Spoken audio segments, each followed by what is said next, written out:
What's up, ladies and gentlemen? It's your boy Damien Dupee, your number one off-market land specialist, hyper focused on infill lots. Today, I got some super epic wild content. I got a friend, I got a brother on here, and the topic of this this description today is success stories on vacant land deals. Okay, so I got my brother on here, Trevor Jones. We're going to be going in. We're going to give you the sauce. We're going to give you everything we got. We're going to actually share with you a couple nuggets that's working in Trevor's business. And we hope you to be encouraged. We're doing this to encourage you, not to impress you, not to boast or brag, but we're doing this to give hope, which is an expectation of good. So a couple announcements before I get started. If you are local to the Charlotte market and you want to attend a meetup, holla at your boy. I got a meetup January 28th, once a month, 7 to 9 p.m. Link is in the description. Last but not least, I got a course I just created with you in mind, fresh off the press, $9.97. Get in where you fit in. In any event, you don't have the Skrilla or the Ching Ching to get the course right now. I got a free course in the description. You can get that. I got a free ebook I just launched, my framework, my why behind why I do what I do, and a lot of other goodies down there. So go down there, go dig for some gold, get some gold. But ladies and gentlemen, I want to welcome my friend, my brother, Trevor Jones. Trevor, welcome to the We Are Land Specialists YouTube channel. How are you doing today, brother? Abundantly well, my brother. Abundantly well. Yes, sir. Yes, sir. So, Trevor, how this gonna go is I'm gonna just hit you with a bunch of questions, and if you feel led to, just drop anything, please do. But tell me a little bit about like your work history or your background, or what type of background you come from in the working industry, Trevor. I come from a background of getting fired from every job.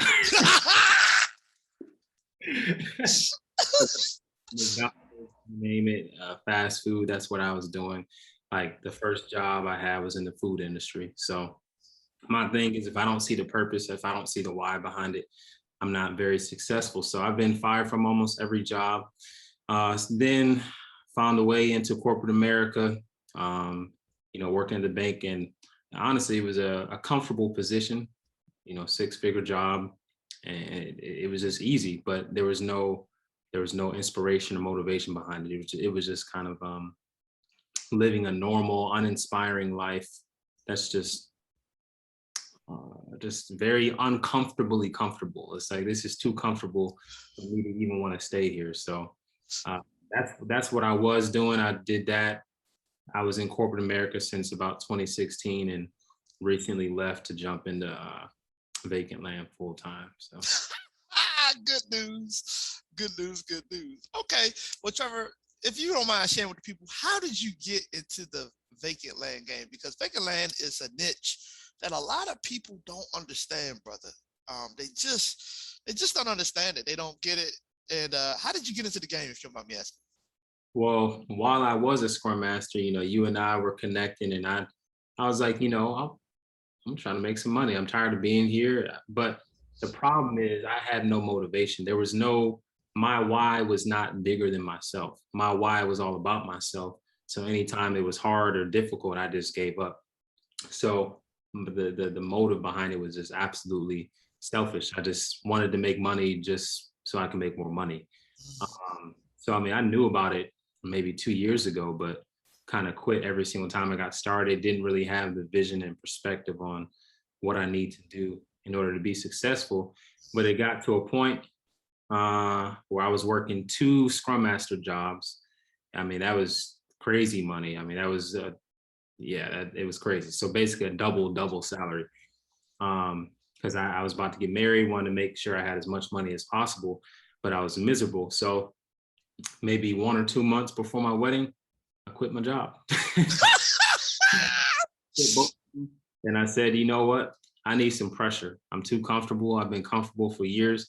I need some pressure. So it was basically to the point, if I don't get a deal, me and my wife are going to be homeless. we're not going to have anywhere to go.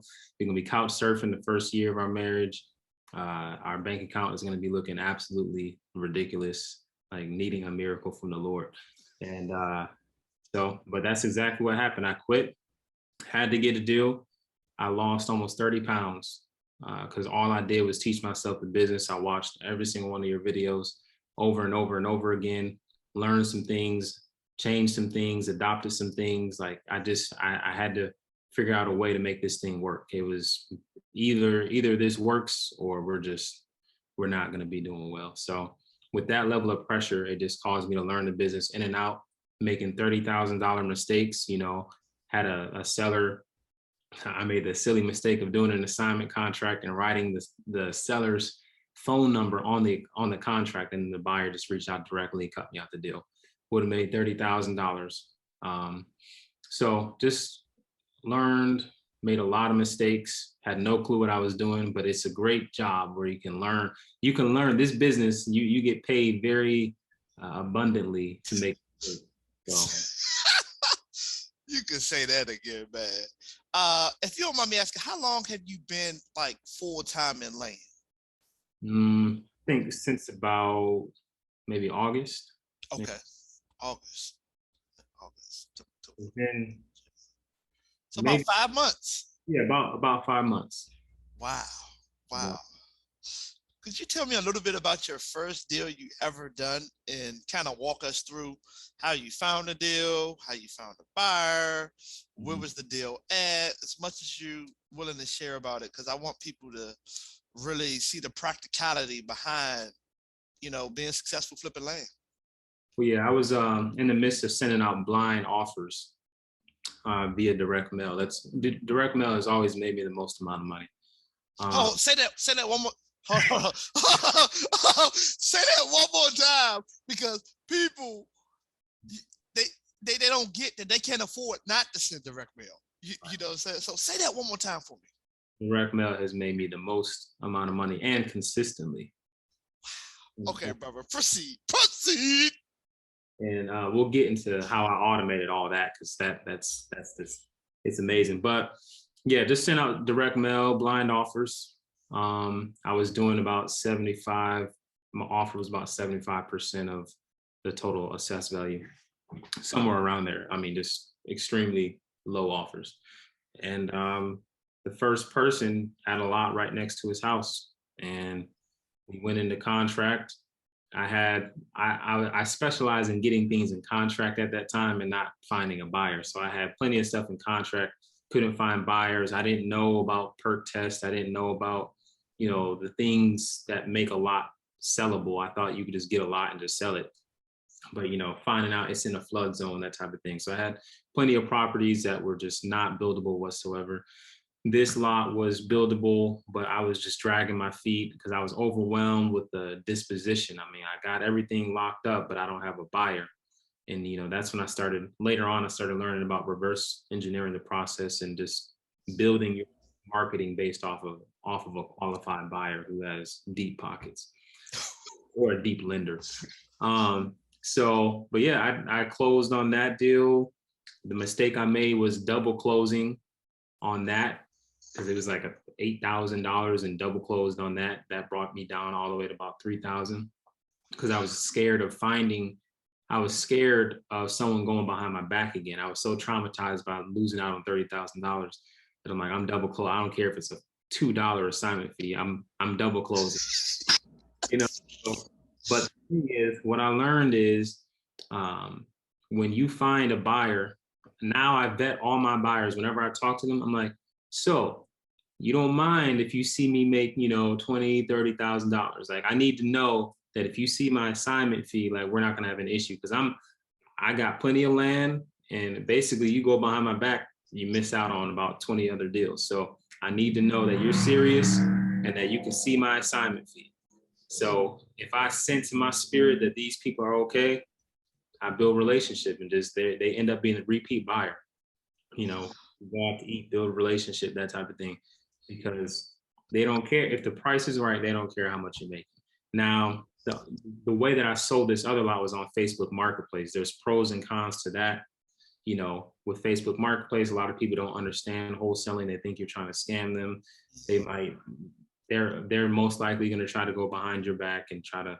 So it's really good for finding retail buyers, and I've sold a lot of land on Facebook, but it's much better when you already have a buyer in place. It moves faster. You might make a little bit less, you might make a little bit more, but it's more consistent and you can automate it way better. Wow, brilliant. That is awesome, man. That is some good nuggets you dropped right there, man. And one of the nuggets I want to basically hone in on for the people is reverse engineering the process. As you can see, Trevor had a lot of contracts, a lot of, but he didn't have a buyer to give him feedback like that. Like, no, this ain't good. This slow. This has a covert. This has a post-construction buffer. This isn't like he didn't have that relationship. And that's why I'm very adamant about community reverse engineering process. Take your time before you get in the game and really just master finding one person that you can serve opportunities to. And then as you listen, you will grow. Listen, when you do a good job, when you be a good steward over the one, more will be added unto you. Listen. So you have to really get that principle, let it sink in. So Trevor, wow, man. What would you say to someone who's brand new? They tried to wholesale houses and they got their butt kicked. They bought a lot of courses and they don't believe in it works. You know, they like, man, this stuff don't work. You know, this some baloney. This they trying to trick bag me. Everybody's trying to get my money. What would you say to those people, bro? I'd say it works. What doesn't work is you right now. So it's like you have to examine yourself. And the biggest thing, I know this sounds all deep and philosophical, but if your why is not bigger than yourself, you're not gonna last.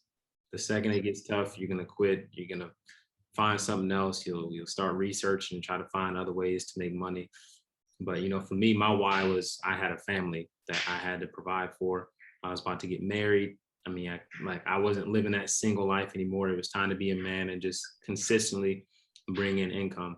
So that's the biggest thing. You got to have a very strong why, and then really examine your process. Like if you look at your whole process and it's not, I mean, I don't expect a new person to come in and automate everything, but look at what Damien already has in place, see what you can take and just begin to build on and streamline, because there's millions of pieces of land. Somebody wants to buy and somebody wants to sell. All you're doing is playing the connector of those people. So, I mean, it's like you understanding your market.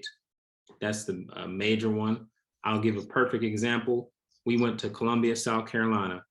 We got over 30 something things in contract.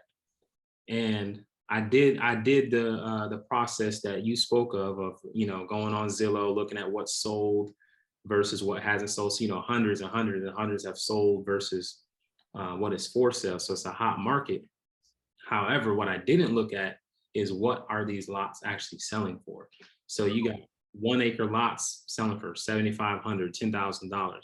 So it's like, we got so much stuff in contract and we were ready to offload it, but nobody wanted to pay like normal money. If that stuff was in Charlotte, we would literally be millionaires right now.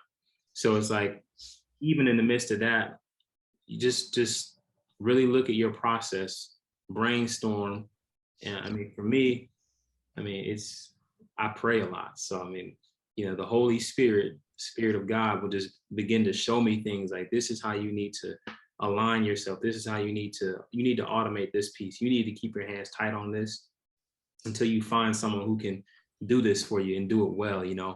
Buying a whole bunch of VAs isn't going to do anything unless you have strategically placed them in their strengths and, understanding what they're strong in. Are they more compliant, or are they more dominant, or like just what type of people do you have in your business that can really help you automate this thing? So I would just say, look at your process, look at yourself, look at your why. And if it's not bigger than yourself, you're going to fail pretty quickly. So that's, I dropped the mic, man. Like, that's good, bro. That's really, really good, man. And one thing, if I can hone in on, a lot of people think they can just get a VA and the VA gonna run their whole business. Have you had any experience with hiring companies or VAs? And just tell us a little bit about that so that people can really understand your experience from hiring a company that's going to do the lead gen and they got 5,000 VAs and they're going to charge you gazillion dollars. And we're going to give you all these leads. we're going to promise to, you're going to be closing 6 to 8 deals a week. You know, do you have any experience with that, bro? Like, with just trying to fast track it, and Mhm. and it really wasn't. It was fluff. Right. Yeah, I'm not going to say the company's name, but I brought on a VA team. They have a whole team of VAs, and there was no communication. Like, there was no, it just wasn't organized. The intake process, the due diligence process, it was just too slow. Because if you got 30 calls coming in one day, you can't wait 4 or 5 days to get a response from people. It was messy. It did not make me feel good whatsoever. So the biggest thing is, not everyone has leadership skills. So understanding what your strengths are, and do you have the ability to train people and show them what they need to do? Because literally every single thing, I didn't watch a course on this. I just knew every single thing that I was doing and getting good at, I need to pay someone else to do that, because I need more time. So skip tracing the data, putting it in, REI reply, putting it in, the direct mail campaign, stuff like that.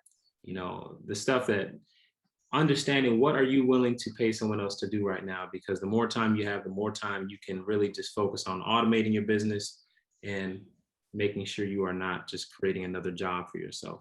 So but that was my experience. I didn't like it. So then I brought on 2 VAs and just trained them myself.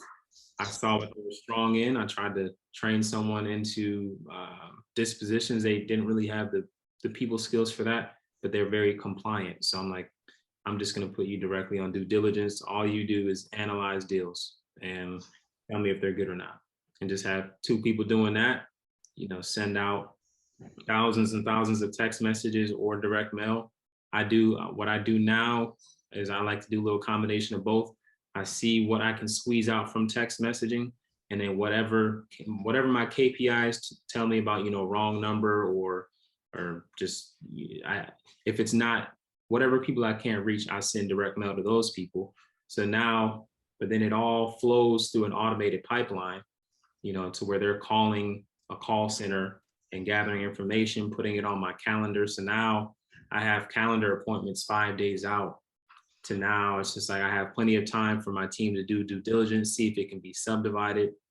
Because the beauty is, just one little nugget is, the wider the lot, the better. Because if you can subdivide that thing, a $20,000 lot can turn into an $80,000 lot really quickly. And just building relationship with the zoning department, like sending them donuts, sending them cards. Like, this is a people business. So, if you're not that strong of a people person, you need to bring on a partner that is. Like, because if you might be the analytical person that just knows how to, streamline stuff and get things automated, but you have no people skills. So just see what you're strong in, see what you're weak in, and then bring on people to complement you, and you'll go far. So. Wow, man, that was good, man. I really want to honor your time. And I believe that you have blessed us tremendously. I'm blessed over here, man. So I just want to thank you for your time, bro. Thank you for actually reaching back and sharing, what's working for you, kind of how your business is structured. Actually, our business is structured similarly in the same way. You know what I'm saying? Like SMS, direct mail. I'm heavy on them KPIs. I think right now, I got a full-time acquisitions manager in the Philippines, but he's he's atrocious. So uh, he's vicious. Like, he has skills, and it took me time. People, the reason why I'm telling you this, not to boast or brag, I had to hire 500 people to find one. That's the whole reason why I'm saying this. That's all I'm trying to say. You hire people, you onboard people, and then you find out they're not dependable. You hire people, you onboard people, and you find out they don't have integrity. They're still in time. You hire people, you onboard people, and you find out that this person has a bad work ethic. Like, they're lazy. They're just trying to milk the time. So it really, really, I'm very impressed what Trevor was able to do in 5 months. I'm 3 years in the game, and I'm like, wow, that boy is rolling. You know, really just if I can leave you with a nugget, and then I'll let Trevor close us out. If I can leave you with a nugget, in order to accelerate, you have to delegate. Okay, that's business 101. You want to work on your business, not in your business. The whole goal is to be the CEO. Um, I, I want that to be your goal. If you're watching this right now, I just prophesy that you will be a CEO if you stay the course, if you put in the work, and if you have the grace to operate in this space. Very, very important. And in any event, Trevor, do you got anything else you would like to share with the people about what to do to get started, or takeaways, or a tip, or, you know? Yeah. I mean, I'm just gonna be very blunt. This business is not for everybody. Like it takes a like a pit bull type of mentality where you lock on, and no matter where that person go, you lock, like your jaw is actually locked, and it takes that type of mentality to like it's not for everybody. So if you don't have that mentality and you're just looking for a quick little buck, you might get lucky and get a deal here and there. But automation is key. So examine your whole business flow and automate it as soon as possible. And again, delegating to the right people. And I would just a practical nugget. I forgot the website. It's like Online PH or something like that. There's this, you know what it's called? Onlinejobs.ph. Yeah. I mean, even that company, I know they have like disc assessments that some of the employees have already filled out. So it kind of helps you get an understanding of like, if you're looking for an acquisition person, you can see if this person is very dominant but not compliant, that type of thing. So, honestly, I'm not even there yet. Like I feel very led to just hold on to acquisition and disposition with my business partner right now, and just really blast this thing as far as possible, and then really bring somebody on and just cultivate and mentor them into that space, because the due diligence, that's probably one of the most important parts of the business. If you're just offloading garbage lots, your buyer is not going to return your calls. And like, man, I had a situation where I literally sent a buyer out to a lot that was literally like middle of a cul-de-sac. Like it was like two opposite sides of a cul-de-sac. It was not good. Again, it's like I'm out here at the property. It's a mailbox on the lot. Like what? Like a community mailbox. Like it's just, so do your due relationship with buyers, man. That's key. Delegating and being a good leader in that. And again, if you are not a good leader, like that's okay. Bring somebody on that is, because you need someone that has the strength to delegate. I might be really good at this aspect, but I'm not so good at the organizing aspect. So just see what you're strong in, do it well, and then hire someone else to do it. Whatever you're weak in, hire someone that's strong in that, and then have them train someone else. Like just you use wisdom and see where the strengths and weaknesses are, and then just utilize the right people to sustain it.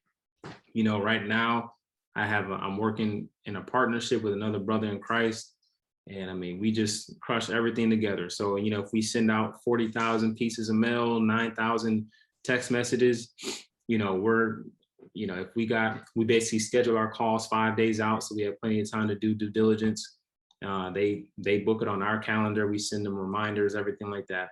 And then, if that means we have 10 calls a day split between us for next week, I mean, that's easy. Just crush that, and then delegate it, and then bring on a transaction coordinator. I mean, there's so many aspects of the business. The easiest way to figure out how to automate your business, whatever annoys you, whatever is annoying and time consuming, pay someone else to do it. That's really it. I didn't look at a whole business model and see how this thing works. I mean, I tried that and it wasn't necessarily very effective for me. I needed to see what I was struggling in, and then whatever that was, I just paid someone else to do it. And I mean, that's really it. Wow. Thank you so much, Trevor, man. It has been a blast. It has been a blast to have you on, man, sharing with the community, blessing the whole We Are Land Specialist community. So, ladies and gentlemen, you have heard from Trevor. Hopefully you was able to take away some value. If you haven't subscribed to my channel by now, go ahead and subscribe, hit the like button. And if you found anything valuable in here, drop a comment. Okay, drop a comment. If you want to get with Trevor, do you want people to reach out to you or just come through me and then I send it to you? Because people gonna be, listen, they gonna want to be like, man, does he have a course? Does he have coaching? Does he? I mean, I'm serious. People, they see the light, man, and you know, people might want to reach out, bro, like just to say thank you. So again, would you like to leave something where people can reach out to you? Yeah, it's Trevor, TREVOR at JC Land Partners. So the J stands for Jesus, C stands for Christ, and landpartners.com. That's the email. Anything you want to shoot over, just talk about things, however we can partner, work together. It's super effective when you have a community to work with. I mean, helping others make money, it's very fun. So. Nice. And Trevor, are you open to joint ventures? Because some people might be wanting to joint venture, meaning find out where your buyers want stuff and bring you the opportunities, you vet them, and then y'all split the assignment fee. Oh yeah, absolutely. Okay. So that's beautiful, y'all. You got another JV partner, a brother with integrity. I know, I like, I trust, I love. You hear me? You know what I'm saying? Listen, it's a lot to go around. You know what I'm saying? Trevor has buyers. He has people who's looking, who's hungry, who's thirsty for the lots. You know what I'm saying? We both got people thirsty for the lots. We need more lots, people. Trevor, do you need more lots? Absolutely. We need more lots. So y'all can help us. Y'all can come alongside of us. And y'all can help us find more lots. And you can eat. You can earn while you learn. You can't beat that with a bat, people. Listen, if you don't have any money, no worries. Just hunt, find a deal, and build your money up. Then you can invest in your marketing channels. That's it. That's it, ladies and gentlemen. So thank you. We salute you. We appreciate you. Holla at your boy. I'm God like to win.